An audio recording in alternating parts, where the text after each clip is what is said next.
Hi folks, this is Dr. Russ Wallers in the Miller College of Business, Department of Marketing. The learning module that we're studying this week deals with the place element of the marketing mix, place and distribution.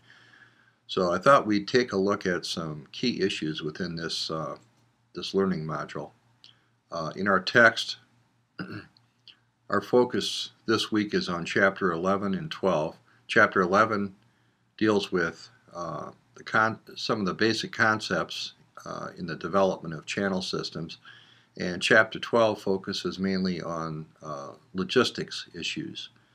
We'll talk about retailing and wholesaling in a separate video, but this particular overview focuses on channel structures and also touches on just a couple issues dealing with logistics. This is an overview. We're not going to go through the chapter material in any great detail. That's up to you to read. But I think you'll benefit by talking about some general issues. So several questions that we're attempting to address. Why do we need marketing intermediaries within the marketing channel structure? Marketing channels play a significant role in resolving discrepancies between producers and consumers. That's a major issue in Chapter 11. These discrepancies between producer and consumer deal with discrepancies from a spatial standpoint, discrepancies dealing with product assortments, quantities, and also time discrepancies or temporal discrepancies. So we'll tackle those issues. We'll also look at some key channel structure design issues dealing with whether direct or indirect channels are appropriate. We'll look at some relationship issues dealing with power and conflict.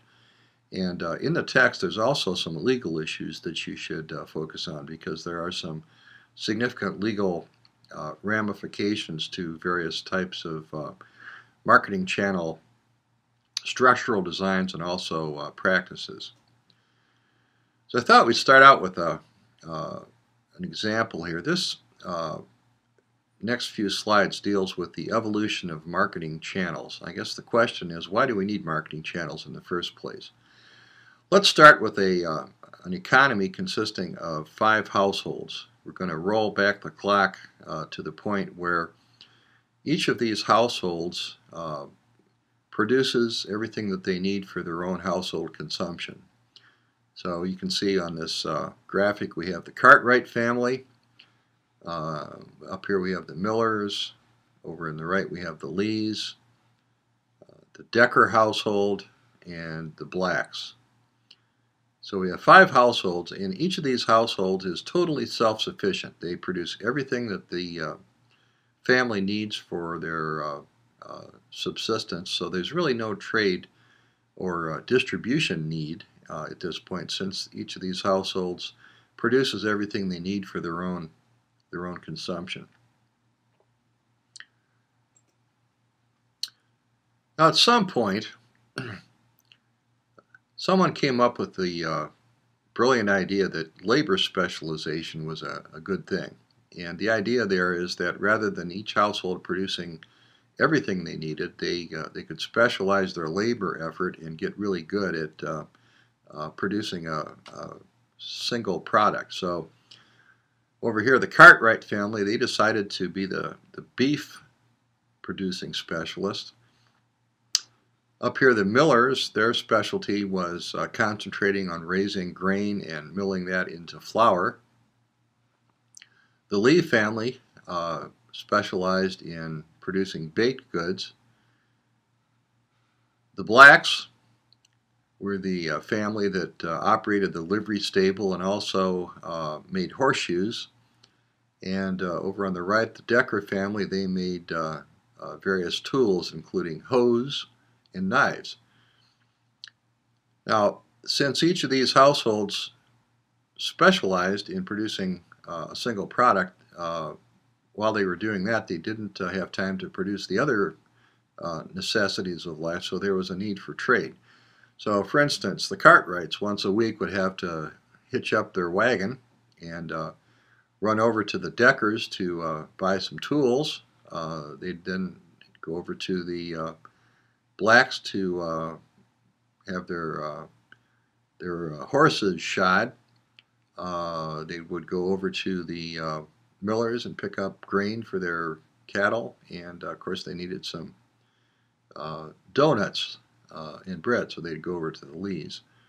And likewise, each of the other four households need to trade with each of the others. So in this case, if we would draw all of the individual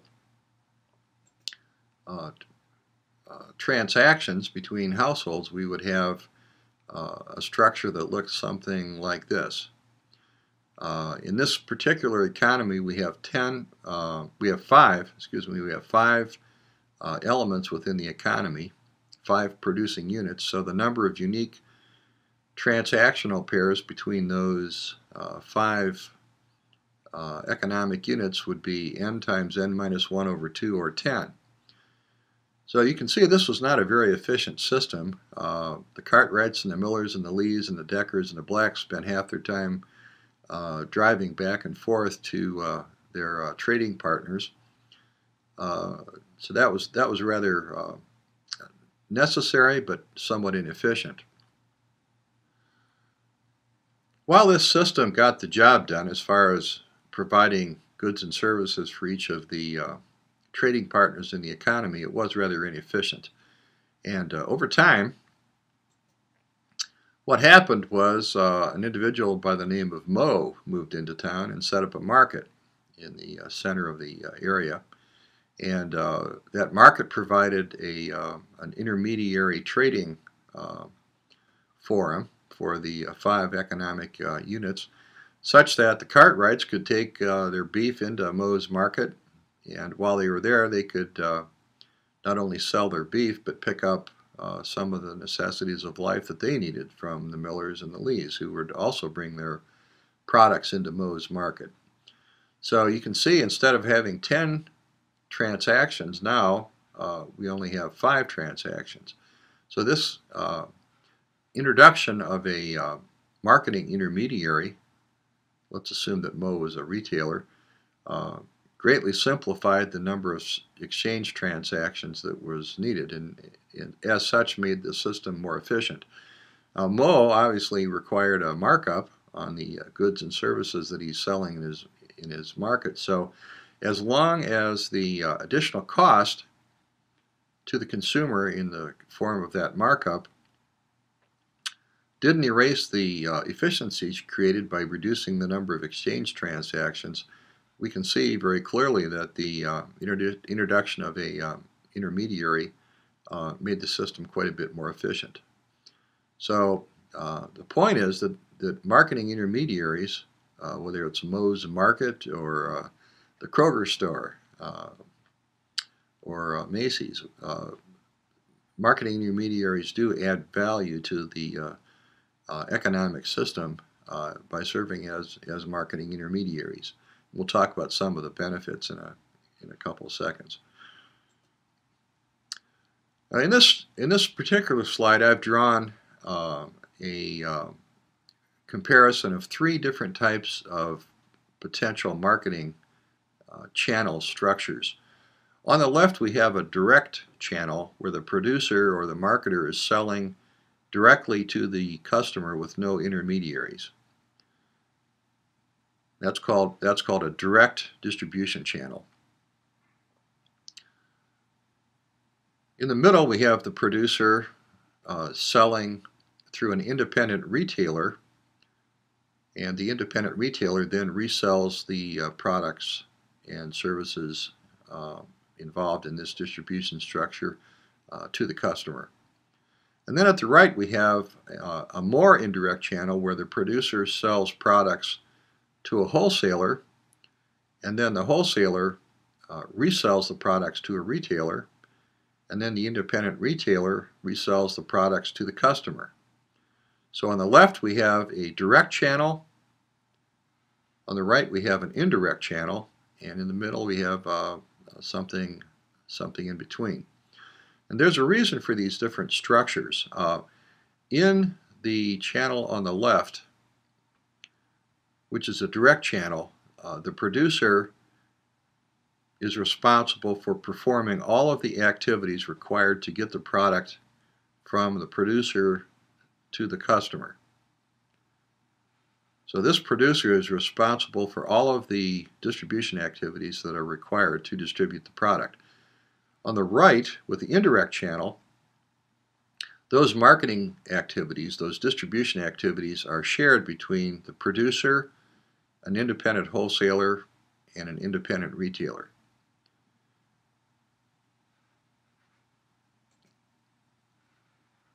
Following along that line of thought, when we have a direct channel where the producer is selling direct to the customer, this affords the marketer, the producer, with a much higher degree of marketing control, in as much as the producer basically owns and operates the entire distribution channel.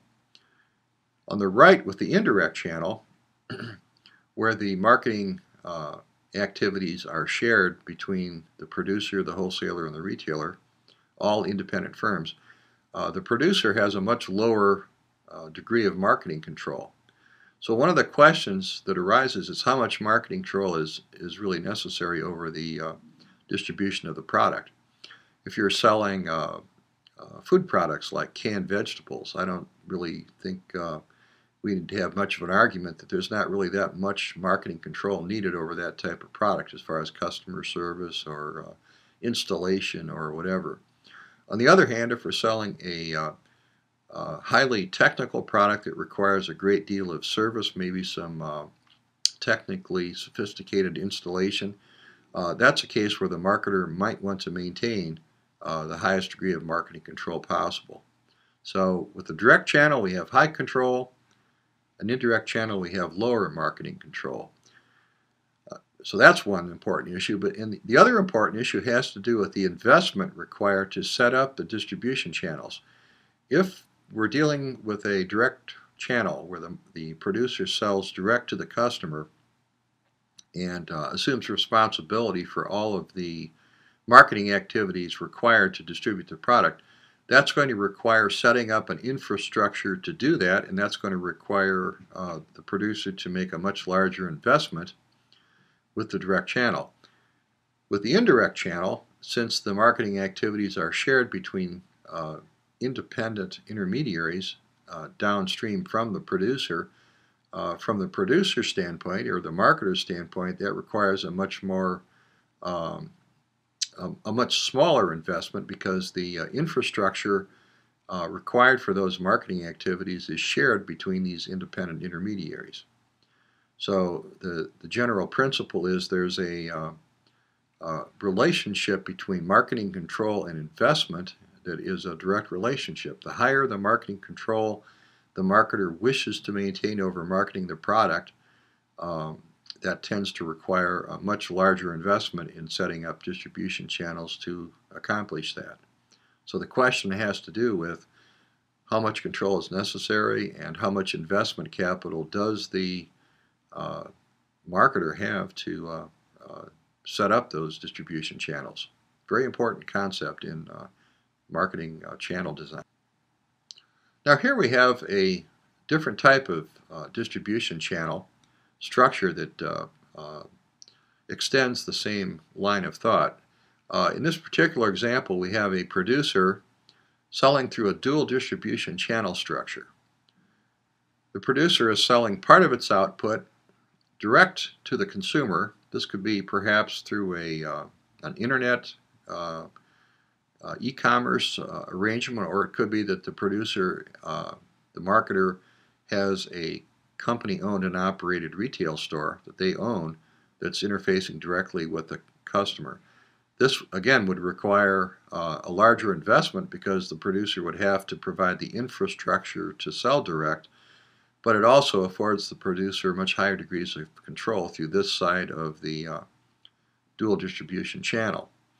On the right side, the marketer may have an independent retailer involved in the distribution channel that resells to the customer. That affords the producer less control, less marketing control over that side of the distribution channel, but it also requires a smaller investment because the retailer is investing its capital in perhaps setting up a store and a warehouse and a distribution center of its own. And we see this type of dual distribution structure in a lot of uh, companies that are very common to us. McDonald's does that. Let's assume that this marketer is McDonald's. They're selling direct to the customer through company-owned and operated outlets, and they're also selling to the customer through franchised independent outlets that are essentially retailers. And one of the reasons that producers may opt to use independent retailers, even though they're giving up some marketing control, is that they may not have the investment capital to set up their entire distribution channel strictly with company-owned and operated direct channels. So that's a very common type of distribution structure. We see that a lot in the fast food industry, also in the petroleum marketing industry. So the channel systems that marketers use can be indirect or direct. And this is a figure out of the text. These are some considerations that have to do with whether direct or indirect channels make more sense. Certainly a direct channel affords the marketer much greater marketing control over the product. The direct channel requires a lot more investment capital. Whether that's lower in cost depends on specific situation, but certainly the cost is a factor. The internet, the popularity of the internet in today's marketing environment is an example of direct marketing, and we've seen how this opens up markets and makes direct marketing much easier and also much more cost efficient because it does not require a great deal of investment in complex infrastructure compared to, let's say, bricks and mortars types of distribution options. Direct channels offer some other benefits in the sense that they offer direct contact with customers, so it brings the marketer closer to the customer. It also allows the marketer to make quicker changes in the marketing mix if it's selling through its own, let's say, through its own stores. And one issue that's often the case in certain markets is even though the marketer may wish to sell direct, it may not be possible if there are not suitable intermediaries available. So if you go into a market where you cannot find independent intermediaries, the only option left to gain access to that market might be to sell direct. So these are just some considerations that has to do with that question of selling direct or indirect. So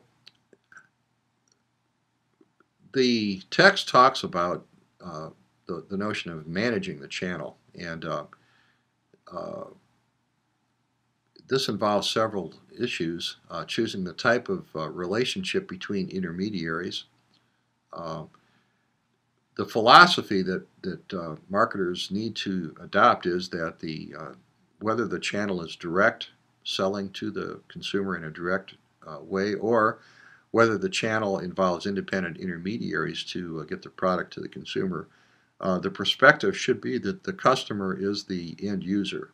And if there are intermediaries in the distribution channel system, rather than the marketer looking at those intermediaries as customers, they should be looked at as distribution partners that are trying to accomplish the same goal.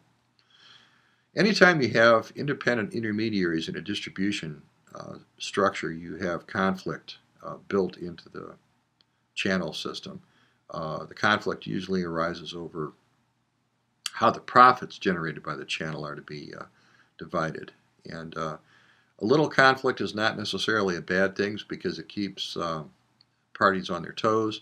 If the channel becomes too great, that can become dysfunctional. And what often happens is one of the firms that seems to have either technical or economic clout within its distribution channels assumes the role of the channel leader, or what we call the channel captain.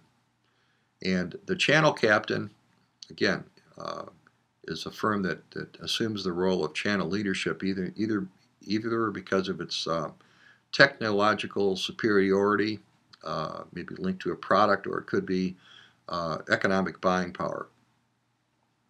The channel captain, the channel leader, can be either a producer or a retailer, an intermediary. It could be a wholesaler as well. There's a figure in the text that you're seeing right here that you should pay particular attention to. These comparisons in this figure talk about how the various producers or retailers, depending upon whether they assume the role of channel leader, participate in crafting the various elements of the marketing mix. So you might want to concentrate on that as you read through this material. If the conflict within a distribution channel cannot be handled by the emergence of a naturally occurring channel leader or channel captain, at times we need to devise what we call vertical marketing systems to manage the channel conflict. And there are basically three types of vertical marketing systems discussed in our reading material.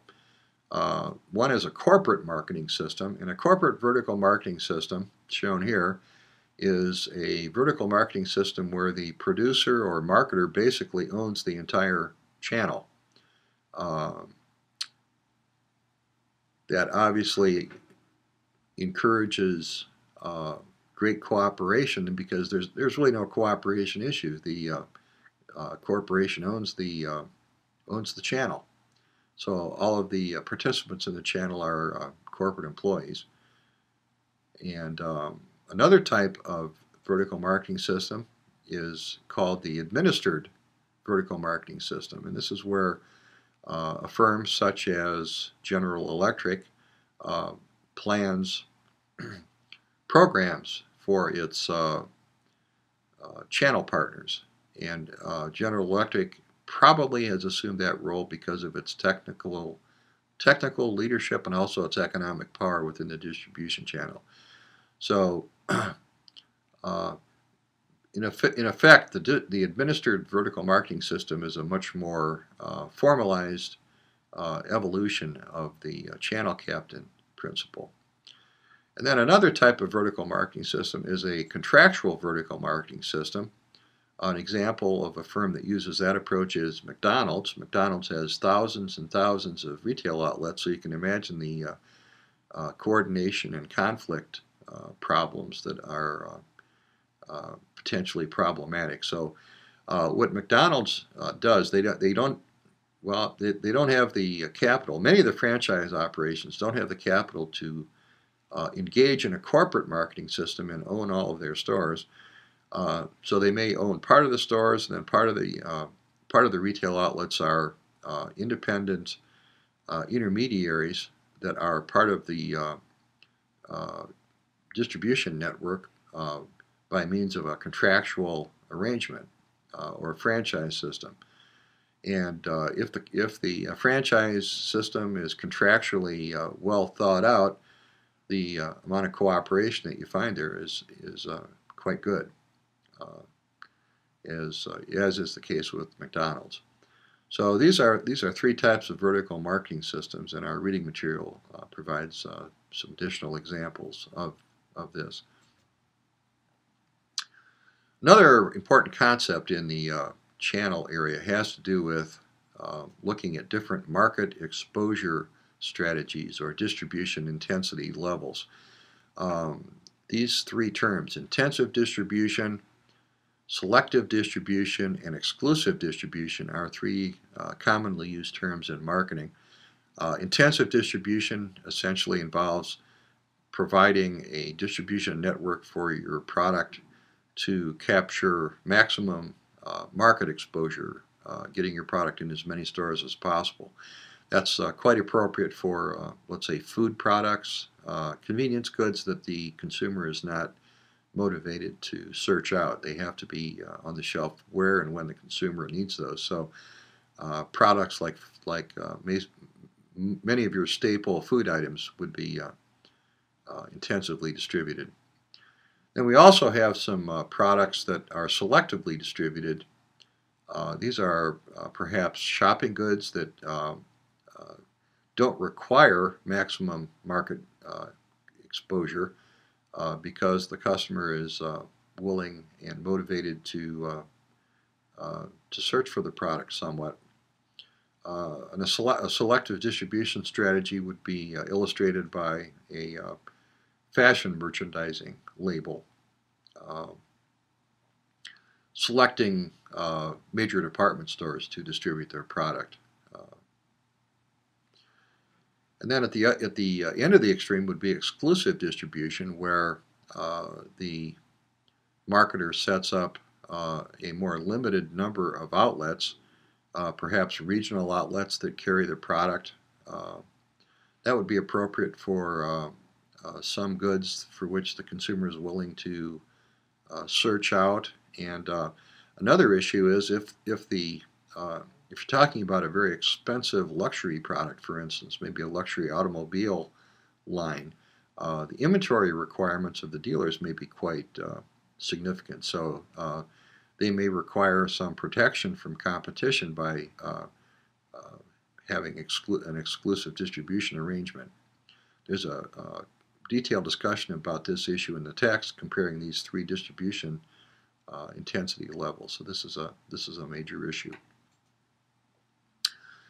Another issue that is worth spending some time on in the reading material has to do with different approaches and strategies that companies can use to distribute products into international markets.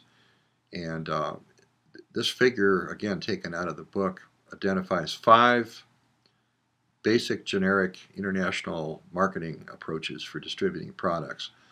Um, Starting with exporting, this is the least risky method for entering a foreign market. Basically, just export your product abroad. Find an export broker that knows the ins and outs of the foreign market, and that's a very low risk, very simple strategy, and it also affords the marketer the least amount of control. And there are also some other approaches: licensing, management contracting, joint venturing, all the way to direct investment. So concentrate on this topic in your text. This is an important issue. Uh, as you might have noticed from this arrow, as you go from the left to the right through these 5 types of international marketing distribution approaches, um, the investment increases, the risk increases, and also the control increases. So there's good news and bad news. So this is a key issue that we'll talk about a little bit later in our discussion of international marketing. Finally, a topic that shows up in Chapter 12, dealing with logistics, has to do with the trade-off among physical distribution costs, customer service levels, and sales. And there's an interesting graphic in the text that you can see here that has to do with how the transportation cost, inventory cost, and total cost of physical distribution change